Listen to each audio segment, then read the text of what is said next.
Iya, oke, silakan ditanyakan. Eh, jadi pertanyaan saya untuk soal SNMPTN kan diganti SNMPMB ya Pak ya. Ya, Dari tahun lalu itu kan kayak anak masuk. Saya lihat dari video-video jenengan itu anak masuk dari ITS itu nilainya itu enggak, kadang naik kadang turun, kadang naik kadang turun. Terus kemudian ada yang bisa masuk juga dalam perguruan negeri itu nilainya kebanyakan, dan banyak guru yang bilang kalau mau perguruan negeri masuk itu nilainya seperti tanggal, jadi nggak turun. Nah, sebenarnya tiap perguruan negeri itu memiliki standar nilai penyeleksi seleksi calon mahasiswa baru itu seperti apa Pak? oke, siap. Nah, pertanyaan dari Ahmad Rafi ya, kelas 12 CPT SMK 3 Buduran. Baiklah, sebetulnya pertanyaan ini pertanyaan yang sering kali ditanyakan oleh siswa dan sebenarnya sudah saya jawab dalam beberapa video yang sudah saya posting di channel saya. Termasuk yang terakhir ini, informasi terakhir yaitu sosialisasi SNPMB 2023 di ITS tanggal 6 Desember kemarin. Dalam video tersebut dijelaskan oleh panitia yang dari ITS menjelaskan tentang bagaimanakah perguruan tinggi memiliki sebuah rumus atau formula untuk menerima calon mahasiswa. Sebenarnya yang pertama dari mereka itu mereka punya istilahnya mereka bilang itu dapuran ya, dapurannya mereka sendiri, formula khusus untuk menerima calon mahasiswa. Dan yang ditanyakan Raffi, kok bisa Pak ada anak yang kata guru-guru nilai itu harus naik terus. Tapi di videonya Pak Daniel kok bisa ada anak yang nilainya turun bisa diterima bahkan di perguruan tinggi ITS. Nah, itu sudah saya bahas dalam video saya sebelumnya, yaitu adanya 3 jurus rahasia, rumus atau formula untuk masuk ke perguruan tinggi negeri. Yang pertama memang nilai harus bagus di atas KKM dan mapelnya yang sesuai dengan fakultas atau prodi yang dituju. Yang kedua, selain nilai yaitu ada prestasi, prestasi akademis maupun non akademis, di mana prestasi itu diperoleh selama dia sekolah di SMA atau SMK. Nggak bisa menggunakan prestasi yang sewaktu SMP atau SD dulu, meskipun waktu SMP atau SD dulu dia juara nasional, juara internasional, tapi yang dipakai yaitu yang juara selama di SMA dan SMK atau MA. Lalu yang ketiga, selain nilai prestasi, yang ketiga adalah rekam jejak. Rekam jejak ini adalah di mana track record sekolah kamu itu ditentukan dari kakak kelasmu yang pernah masuk di perguruan tinggi tersebut. Jadi kalau kakak kelas atau sekolah pernah masuk di sebuah fakultas program studi atau perguruan tinggi, pernah masuk di situ, maka insya Allah dari adik kelasnya juga akan diperhitungkan.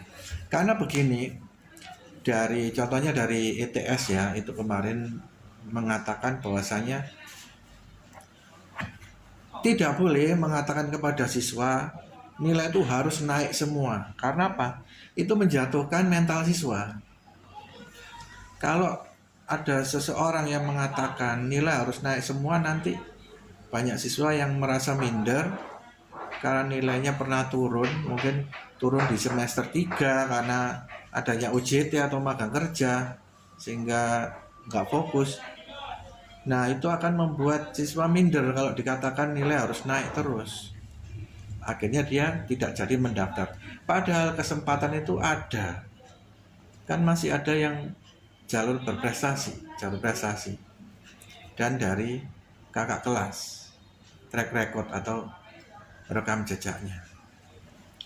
Dan mengapa kok bisa ada anak yang nilainya turun tapi bisa diterima? Karena juga ada faktor bahwasanya perguruan tinggi itu memiliki kuota di masing-masing daerah atau provinsi.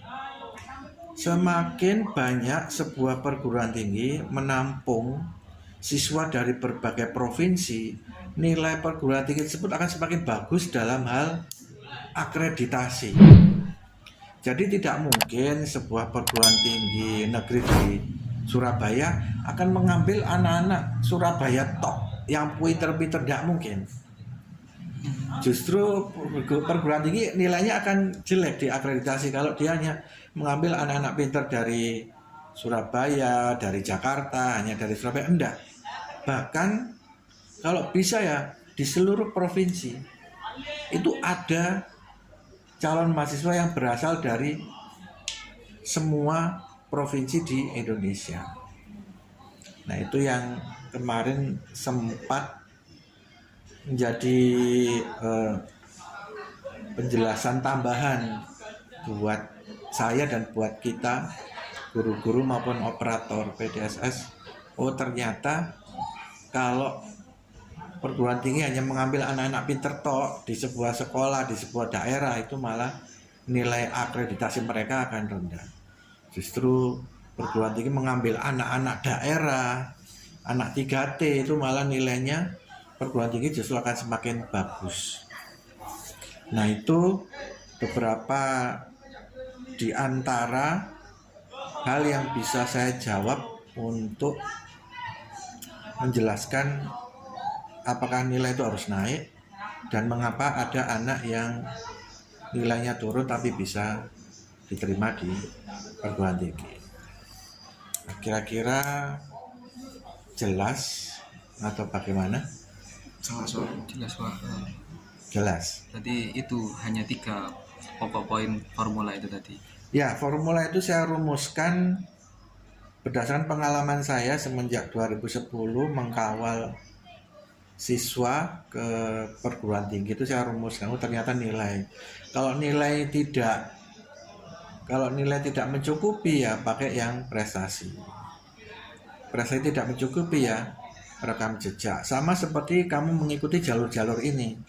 Contohnya sekarang SNPMB, Seleksi Nasional mahasiswa baru yang jalur SNBP ya, Seleksi Nasional Berdasarkan Prestasi. Itu kan diambil nilai rapot, seluruh nilai rapot. Kalau tahun lalu hanya mengambil nilai mapel yang di ujian nasional kan, itu matematika, bahasa Indonesia, bahasa Inggris, dan mapel kejuruan atau mapel jurusan. Tapi untuk tahun 2023 nanti diambil dari seluruh nilai mapel yang ada selama semester 1 hingga 5. Jadi kalau kamu dari jalur SNBP tidak diterima, ikut yang UTBK, SNBT, Seleksi Nasional Berbasis Tes. Dan ternyata kalau dari SNBT juga belum diterima, ikut yang mandiri. Nah, alurnya hampir sama seperti itu, menggunakan nilai, prestasi, atau rekam jejak. Artinya ya bukannya kita ini mau untung-untungan atau enggak, kok bisa ini masuk ini enggak ya. Setidaknya kita sudah berusaha untuk mencoba semampu kita. Jangan sampai mundur duluan. Kamu nggak masuk ranking, namanya selama ini nggak masuk ranking, terus akhirnya malu nggak daftar kan nanti di ranking lagi sekolah untuk menjadi siswa eligible. Kalau sekolah punya akreditasi A, 40% siswa kelas 12 bisa mendaftar. Seandainya kelas 12 itu ada 400 siswa, maka yang bisa mendaftar adalah 160. Tentunya itu pun diseleksi. Kalau SMK kan banyak yang kerja. Itu sudah saya seleksi memakai rekap studi lanjut yang kemarin itu ya, yang centang-centang itu ya. Nah, itu nanti diambili yang anak yang pengen kuliah saja, yang ingin mengambil atau mendaftar jalur rapot.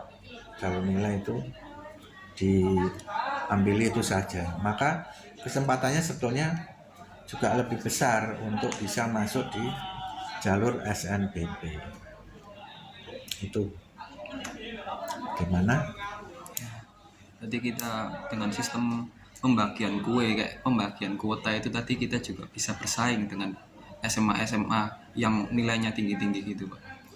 Bisa, karena setiap sekolah diberi kesempatan untuk mendaftar di SNBP, Seleksi Nasional Berbasis Prestasi. Nggak apa-apa, dicoba aja, jangan minder karena nggak masuk ranking atau nilai jelek. Coba dulu, yang penting masuk 40% besar dulu ke sekolah yang dinamakan apa? Siswa eligible. Udah lagi? Sudah, saya rasa cukup Pak. Sudah, oke. Terima kasih sudah mengikuti konten ini di channel Daniel Yuda Kumoro. Jangan lupa untuk subscribe, like, nyalakan loncengnya, dan berikan komentar tentang video ini ataupun untuk tayangan ke depan. Terima kasih. Assalamualaikum warahmatullahi wabarakatuh.